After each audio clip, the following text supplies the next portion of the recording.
Hello and welcome to 10 for the Chairman. Writer's Edition. Writer's Edition. As you may notice, there is no chairman here this time. Not this time, no. We're going to be answering some questions from you, the subscribers. Subscribers, of course, are the ones who are kicking in an extra amount every month to help us fund additional content like this, some of our behind the scenes inside CryEngine studio pieces and stuff like that, Jump Point, yada, yada, yada. So more info for you guys in the community. All right. So we get into these questions for us, the writers. All right. First question, starting off. Comes from, we're gonna I apologize, I don't know how to pronounce this I'm one. gonna give it a shot. I'm gonna go Aron Solstrider. I'm going to say Aron Solstrider. Yeah, definitely one of those two. With the vast and detailed universe that you are building, what place or thing are you most excited to see in the game? Well, right now it's really just anything. Just anything in the game would be wonderful to see. Yeah, that'd be cool. So much stuff, like we just showed the persistent universe for the first time in the FPS, and all the modules are coming together right now. So we're on the cusp of all this content just exploding in.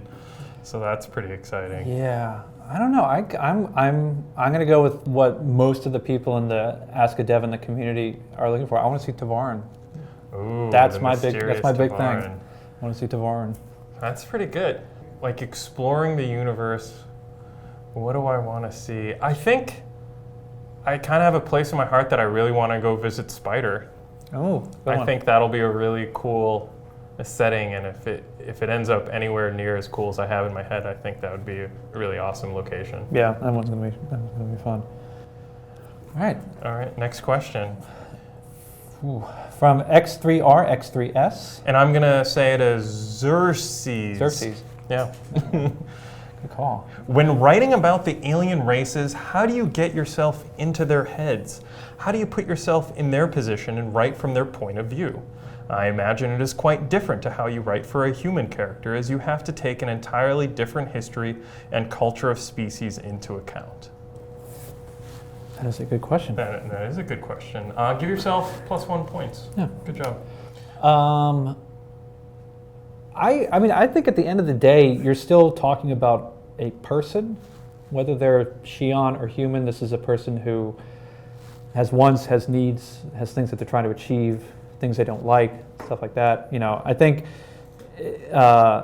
in any given day, most human beings wouldn't take into account history and culture, but that colors how they interact and how they do stuff. So I don't think it necessarily dictates their behavior, but it sort of skews how they might react to certain circumstances. But I don't know, I always try to keep the character and what they want as sort of the focus. Who is this specific being?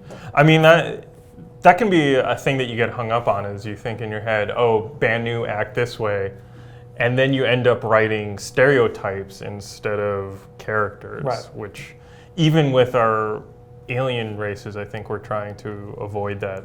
Yeah, we want them to feel complex and interesting, and as dynamic and intelligent and exciting and complicated as humanity is. You want to give that sort of aspect to the aliens as well. But trying to reverse the thought and think about how weird humans might seem and what are the weird things that humans do, to kind of get that kind of frame of reference. Have you ever been walking along and just look at all the people driving around in cars and wearing clothes and thinking if this was animals doing it, it'd be the strangest thing you'd ever seen? Right. So something like that. Is that weird? I feel like Mark Skelton all of a sudden. Next question. All right, next question. From Melvach. What is your... I'm going to say Melvach. Melvach? Okay, fair enough. What is your biggest fear related to when citizens get a hold of a large portion of the lore, such as with the Galactopedia, and start dissecting everything you've written? It already happens, doesn't it? I think everything we do gets dissected. Pretty much dissected as is, but... I mean, there is that kind of hope that everything we've written, and we try really hard, is consistent. Yeah. Internally, has a logic that flows from piece to piece, and I'm sure once the Galactopedia, I mean, every day we realize that we've written ourselves into a corner, or we have a tight spot to kind of go at, or something that we really wish we could do if this one little piece of information we threw out casually had been different. Right. And then we have to sit and think, all right, is there a way we can do this without changing that story, or it's that weird fine line that we're sort of running into, where it's like we're embracing the fact that we're in open development, so this is the time for things to change, but at the same time, we want to avoid retconning stuff because you guys are getting used to this universe and this world and stuff like that, and having to kind of go back and go, oh wait, is that planet still exist, or they said it doesn't exist, or whatever. We're trying to minimize that to make it as painless as possible. Yeah, there's so much to wrap your head around already without changing things on you midstream. And even though we're in development, we're trying to. What's your biggest fear in general, just in life, like spiders? The ocean. Oh, that's a good one. Yeah, because that's where Cthulhu lives. All right, next question. Moving on. We are on Sharketeer.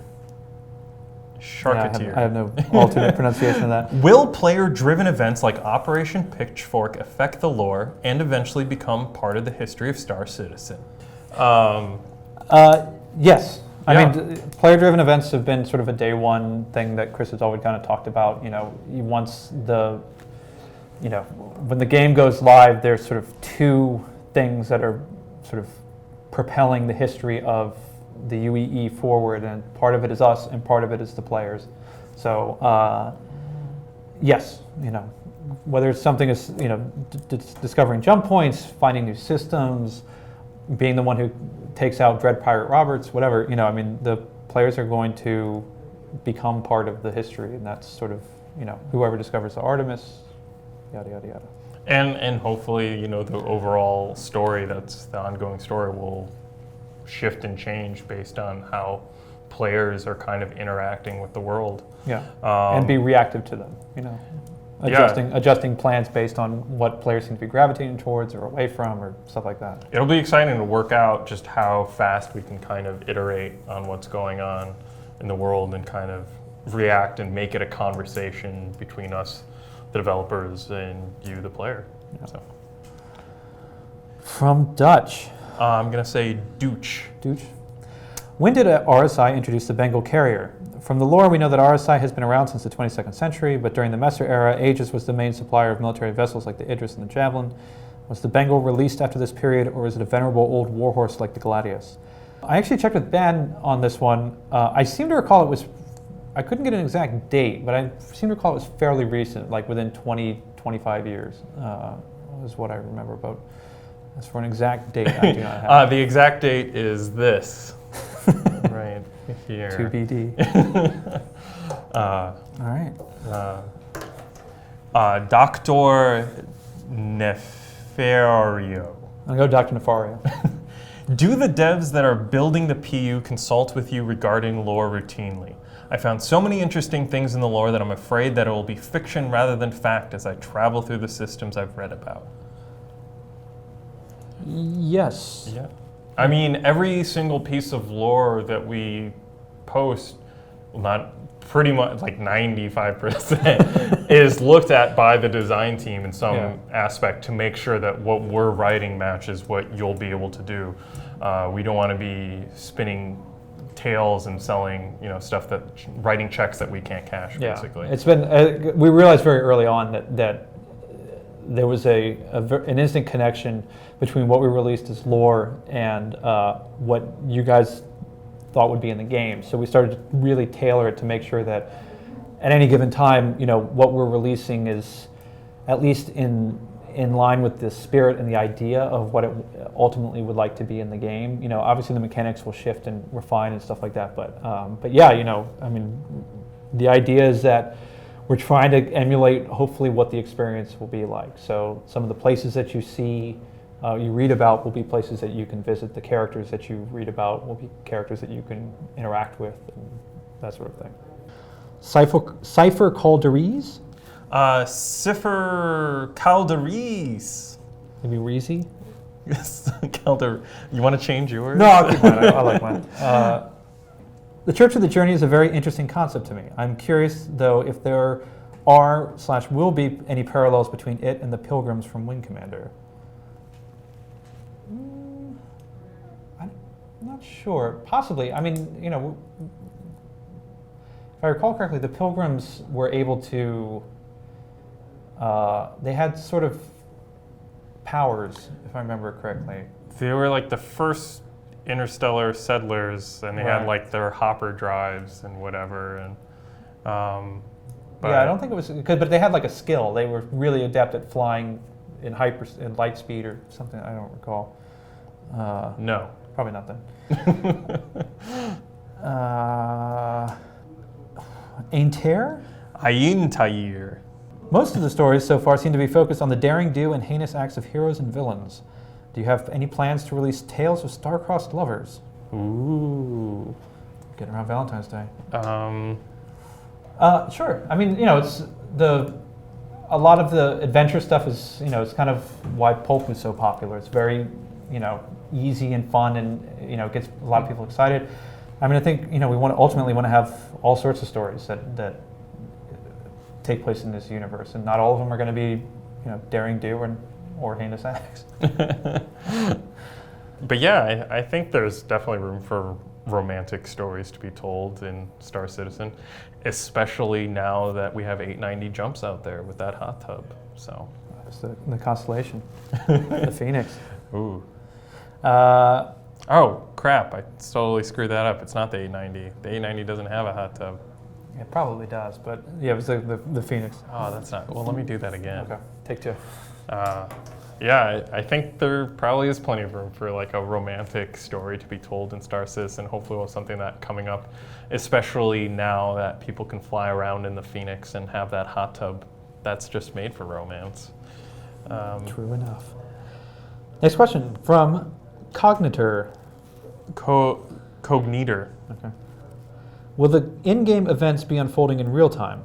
For example, if there's a war that spans 3 months in the lore, will the players be able to experience it for 3 months of real time? No. I seem to recall that there was some discussion about the time. Game time is condensed. I think. I don't know if they've ever really locked down what the number is going to be, what the actual number is going to be, but there was talk that it was going to be condensed a bit just to facilitate some stuff. It's actually kind of more of a design thing. But I mean, if we want a long expansion of time to happen in games so that players are fighting in a war for 3 months in the real world, then that would probably be a multi-year war. It would feel really dragged out, or at least a year. Like I feel it'd be a bigger event. Yeah. But if like we're talking like the Civil War of Sharon 3, something that maybe players take part in or may not take part in, maybe if it's an event that's happening, that might be a little bit closer. But particularly if you're generating content for something as big as like a war, you want to be able to let people, you don't want to sell yourself short by having it last a week and then get rid of it. Yeah. Plus, you usually don't go into wars knowing how long they're going to last, so that's kind of working in our favor. Right. Let's go fight a 3-month war. Yeah. I only got enough budget for a 3-month war. Cool, I can do 2. All right, 903 Harper. 903 Harper. Now I'm just doing accents. Yeah. This joke's dying. The current lore is quite the web of things to keep in mind. What kind of internal system do you use to cross-check for internal consistency? We have memory flashcards that we practice with every morning as we start the day. Just, Charon, Hades system, and just drills constant. A trained dog. We have an internal wiki page that we use to sort a lot of things. A lot of times we are using the public-facing page, just like you all are. I search the Galactic Guideposts every single day to check information or things that we said. It's really hard to keep track of everything, and my biggest resource and tool is Dave. Dave, you're my biggest tool. Hey, whenever I have a question, I ask Dave, and he most of the time will be able to rattle off an answer off the top of his head. It's pretty impressive. Make one up. And that is it. So yeah, thank you all. 10 for the chairman, writer's edition. possibly 10 plus. I don't know how many made it into this thing. Yeah, we'll see. We were not very succinct on a lot of those answers. So thank you for subscribers for sending us the questions, and thank you all for everything that you do to help keep this game going. And our warmest wishes to Chris for a speedy recovery. No, I'm just kidding. It's totally fine. Yeah, so... Oh, we can do better than that. So, so yeah, thanks for watching. Feel free to go somewhere on the screen for more episodes. Yeah, make sure to subscribe and then watch more YouTubes. And then go ATVs around the verse, our weekly behind the scenes of CryEngine. I'm sure there's like a Vimeo music video over there-ish. Yeah, maybe an ad down here. But yeah, that's it. Thank you.